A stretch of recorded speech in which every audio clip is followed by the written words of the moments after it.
Bienvenue sur Sumpi Media, bienvenue à ces 19.5, le résumé de l'actualité de la semaine. C'est vous, le projet de concession expliqué au fondement après le isolement du 34e régiment du génie militaire, des associations de jeunes et des femmes de la région militaire de Kati.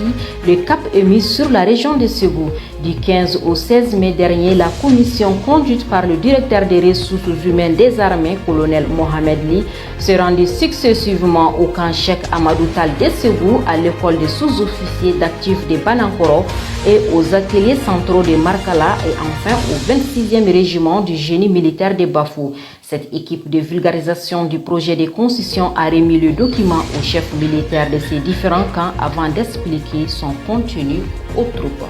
Dans le même registre, la coalition pour l'observation citoyenne des élections au Mali, COSEM, outille ses membres.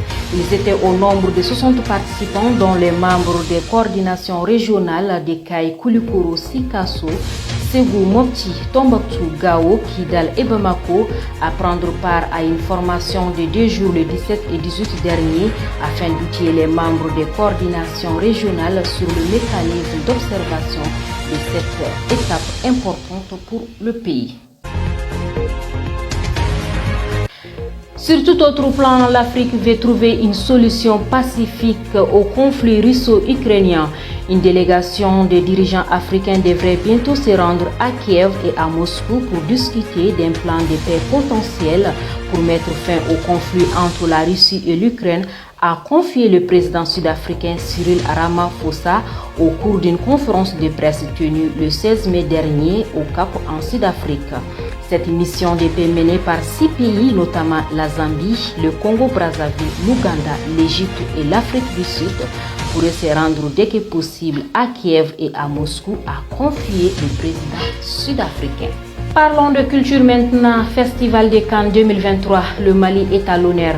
La Société des réalisatrices et réalisateurs de films a décerné les carrosses d'or au célèbre réalisateur malien Souleymane Cissé lors de la cérémonie d'ouverture de la quinzaine des cinéastes le 17 mai dernier à Cannes.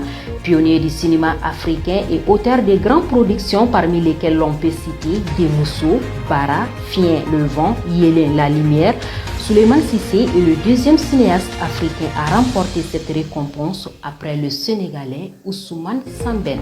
Un mot de sport Cannes U17, le Burkina Faso s'offre le Mali et termine sur le podium. Le Burkina a battu le Mali 2-1 lors de la petite finale de la Cannes U17 de ce jeudi 17 mai. Il décroche ainsi la médaille de bronze. Le Mali, bien parti dans le tournoi avec 3 victoires consécutives, enregistre sa 2e défaite. La grande finale se jouera ce vendredi 19 mai entre le Sénégal et le Maroc. Ça sera à partir de 19h GMT. C'est la fin de ce 19.5. Merci d'avoir été de notre. L'actualité reprend le vendredi prochain sur Sumpi Media. Surtout, n'oubliez pas de vous abonner. À très bientôt.